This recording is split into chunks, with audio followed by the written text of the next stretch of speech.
Continuing on here with the parable of the talents. This is part 3. And we'll just keep going on until we're done. That's the beauty of following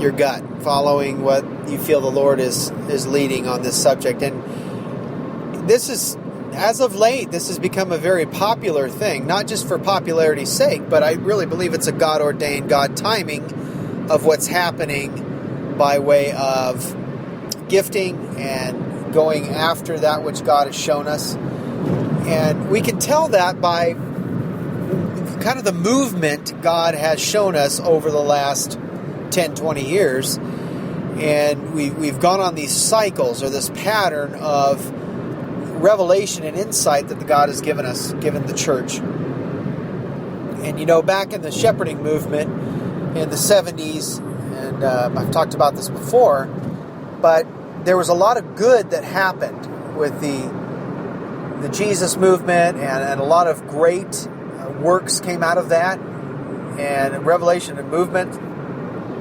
among leaders and among the people. A lot of people got saved.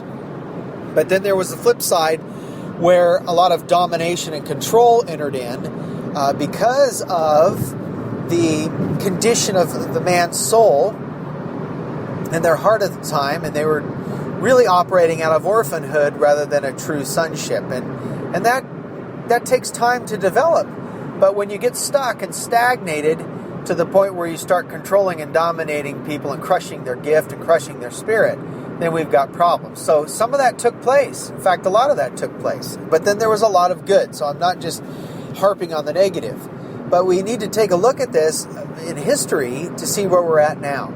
So what happened after that was God brought a lot of refreshing and renewal to those that were weary and downtrodden and beat down and abused because of that situation. And so they experienced this refreshing and this renewal in the 80s and the 90s. And then we come into the 2000s and we begin to operate in the fivefold ministry to a degree where there's a lot of giftings in operation. But there was still that control going on. And there will be always, in part, at many different levels. That's just the way man is bent, depending on where he's at in his growth cycle. And what he's holding on to in strongholds and the rest. Man will always be bent in his lower nature towards domination and control if he does not submit that completely and wholly to the Lord. And so we're going to have a level of that always in operation until the end. Well, we come into the 2000s, and then we get into I'd say about 2008, 2009, right in there, the love message and grace message started coming on, and then it started getting really strong in about 2011. Now,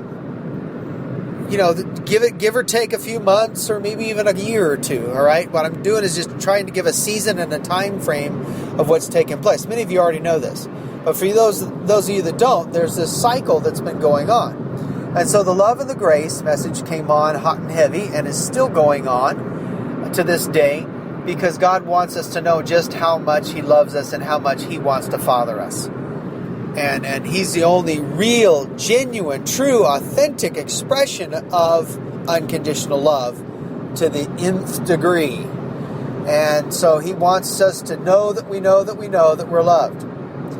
Now I believe we're coming into a time of... Well, let me back up. Okay, so we had a lot of doing in the 70s, 80s, 90s, and 2000s. It was do, be, be. The only problem is that the do's and the be's weren't joining those together in such a degree where it was balanced. It was, some would just be recluses and just be, or they would have a healthy perspective, some. And then there was the other side where they would just do, thinking that was how to please God, and then they would wear themselves completely out, and then we found a lot of people shipwrecked in their faith because they were wounded and traumatized by the shepherding movement, and then they went into getting souls saved, 24 hours a day, and they wore themselves out doing the wrong thing because after all, they weren't engaged in their genuine calling and gifting. They were just doing what everybody else was doing, and that was winning souls. Now, There's nothing wrong with winning souls. In fact, that's what the Lord's biggest desire is people drawing people to himself. But there's a balance. Again, we can't win the world all by ourselves. We each have a part to play in this thing. And that's what 1 Corinthians 12 is about. That's what the parable of the talents is about each one according to his own ability. What he's been given to do to show who Christ is. Okay, so we had all of that going on. And now we come to the point where people have been exhausted, so they come into the love and the grace and the finished work. They're realizing that they don't have to do all these things to please God. God has already been pleased with us. He's already paid the price 2,000 years ago. He's already dealt with sin. And he has nothing but love for us, and he wants us to be free, doing what we enjoy doing what he called us to do. Okay, so we're getting that revelation. Now, speeding up to the present, I really believe that God is saying, okay, now you understand how much I love you and how much at peace and rest you are in that fact, and that you no longer have to strive in your own strength and try to work it up, sweat it up, toil it up within your own strength alone. Now you're getting a balance to where we can go out and have a blast doing this together in my power, while you're advancing from a state of rest. While you're going out and doing what you love, revealing who I am from a place of genuine peace and rest. So I really believe that's where we're at. And God is speaking this in such a degree that it's getting people really excited inside. They're coming alive saying, wow, you mean to tell me that God is smiling upon me while I get to do what I enjoy doing and reveal him in the process, and he's smiling, he's empowering me, and I'm doing this with such ease. I'm doing this with an effortless nature. I'm doing this without a bunch of sweat and toil. You mean to tell me I get to have fun living out the rest of my life doing what I've always known to be true in my heart, with God smiling right by my side with his arm around me? You mean to tell me I get to do that? It's not going to cost me anything by way of all my strength being zapped and me being so burned out I want to give up? Well, yes, and again, 1,000,000 times yes. God is saying this. And he is so excited.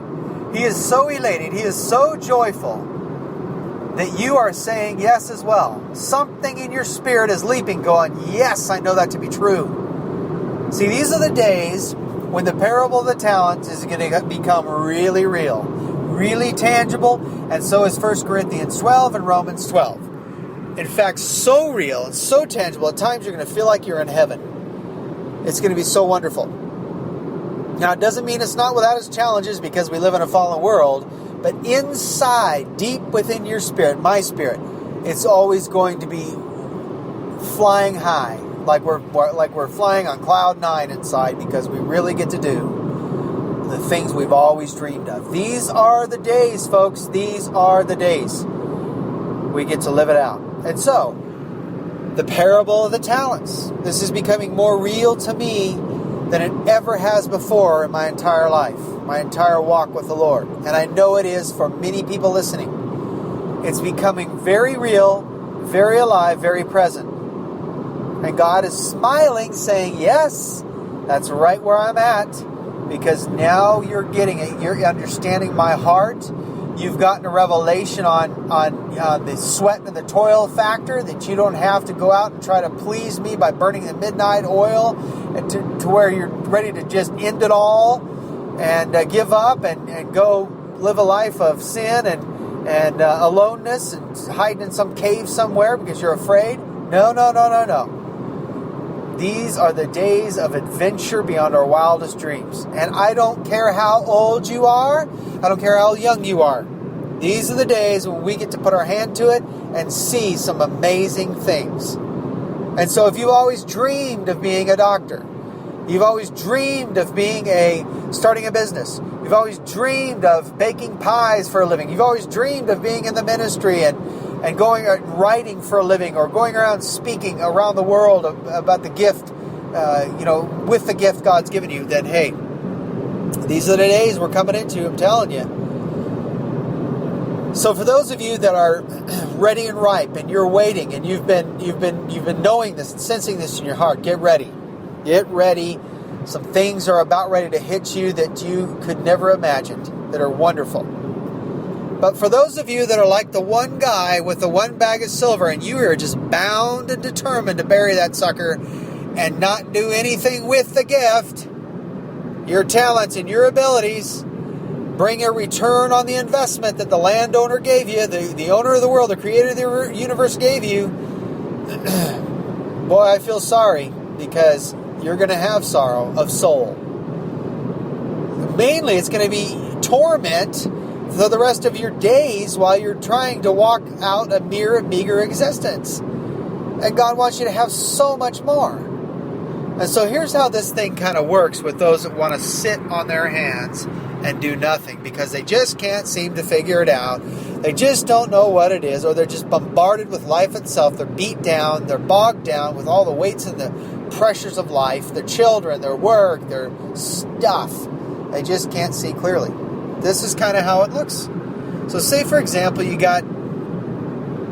this is kind of the progression, okay? You start out with a dream. Let's just say, let's take Sandy, for example. Sandy is this little girl.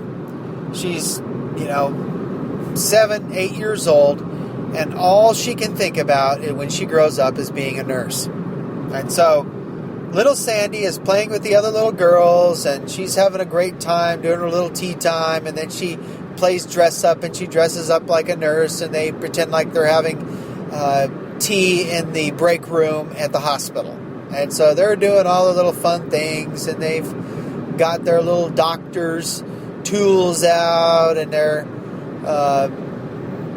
just having a blast. And all she can talk about is wanting to be a nurse to Mommy and Daddy.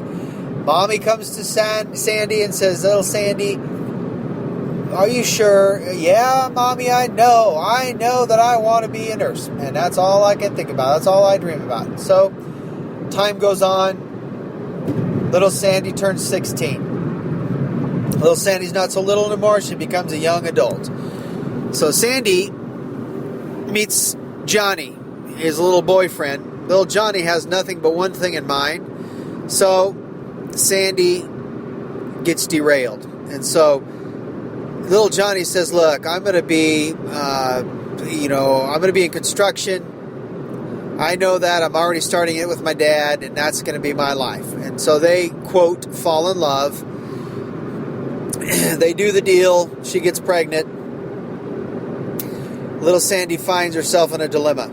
So she's wondering if she's ever going to be able to be a nurse and live her dream. So she kind of puts that out of the back of her mind because she's consumed with the baby. She's consumed with Johnny. Wants to do anything Johnny wants. So Johnny and Sandy both drop out of school. Drop out of school because, after all, Johnny's going to have the construction biz. He's working with his dad. Dad doesn't give a rip if he drops out or not because he wants Johnny to take over the business one day. So he convinces Sandy to drop out and he'll take care of her. You know how the cycle goes. Happens every day in America. So Sandy, Johnny grow a little bit more. She thinks about being a nurse from time to time when she sees her friends going into college at age 18, 19. So she's longing for that, but she quickly puts it to rest because, after all, little Johnny is not so little anymore. He gets her pregnant again. Sandy's pregnant with a second one, so Sandy goes, oh man, okay, my life's over, basically. I mean, I love these children, but forget my dreams. I've got to take care of business. So Sandy gets a job. In fact, she's had a job in the clothing store. She's now been promoted to manager at age 20. She's managing the store. Time goes on. Johnny and Sandy get in a big fight. Johnny decides to take a hike, go off and do his own thing. So Sandy's stuck with the two children, having to battle it out on every front, trying to provide, trying to give the love and the care and the affection she needs to give those children. So she's battling with Johnny over the rights and all this kind of stuff. Johnny doesn't care. He takes off with another girl. So Sandy finds herself up for promotion again. She makes district manager. More money, requires more time away. She's at now 60 hours a week working, babysitters, tired, coming home, doesn't have time for children. She's just burned out. Becoming a nurse, that's a thing of the past. No longer there. All the while, though, there's something deep within that stirs from time to time that Sandy just cannot shake. It's called her gifting. It's called what she's been given to do as her life's work from before she even entered her mother's womb. Okay, so she is at the point now where she's in her mid-20s. She's got the job. She's working hard. She's like at this point now, this crucial point of decision making. Should I grab myself by my bootstraps and pull myself out of this thing and take steps towards going to classes so that I can still fulfill the call of my life? Or should I settle down and listen to everybody else saying, look, you can share Christ right where you're at by being a district manager. How do you know that that's not your real calling? I mean, everything seems to be working out for you, Sandy. I mean, you got a promotion, you're making decent money, you have 2 beautiful children. What more could you ask for? Yeah, you'll find another guy. You're a beautiful woman. Some guy's going to come along and think that you're just the next best thing to sliced bread. So just settle down in it. You can witness wherever you're at. Again, that nurse thing, maybe that was just a far-fetched fairy tale. It's just blow it off. Or think about it down the road when your children are grown. And then Sandy goes, yeah, you know what? You're right. You're right. I mean, I do have this desire, but look, I've got to take care of things. I got to take care of the children. I've got to do what's right and be honorable in my decisions and all the rest. Now, I will say there is honor in that. Taking care of your children and providing for them, there is a whole lot of honor in that. So I'm not downplaying that. But where Sandy's crucial decision comes in here is she's got a decision to settle in that for the rest of her days, or at least for the next 2 or 3 decades, right? Or she can dig deep and say, Lord, I didn't plan my life this way, but I'm going to use this for my benefit, and I'm going to take the training that's involved with this, and I'm going to apply it to my call and my gifting.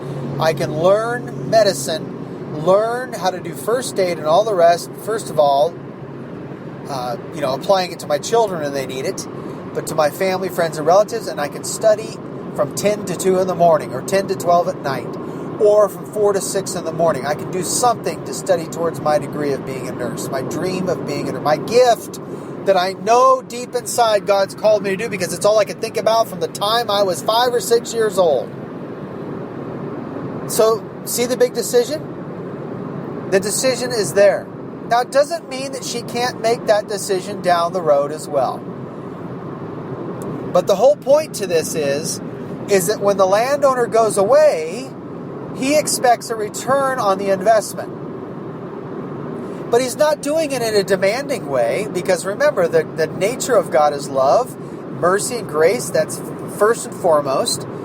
But he does call to account, just like he did the one with the 1 bag of silver, and said, look, you wicked and lazy servant, you went and buried the gifts, talents, and abilities I gave you, and you did nothing. The least you should have done is deploy the gift, so that you could have showed a few people who I am.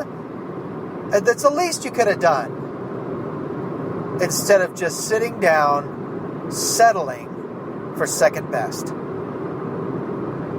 And isn't that what it's all about, life? I mean, we dream of things all the time. We daydream. The daydream, I like to say, really is the beginning of your vision for life. Because the things you daydream about, the good things, of course, that you dream about doing, chances are that's what you're called to do. That's your life's work. Because we certainly don't daydream all the time if we're in our life's work. We don't have time for it because we're living the dream. But we certainly have a lot of time to daydream when we're doing something we can't stand. Right? I mean, it happens all the time with people on jobs they just can't stand.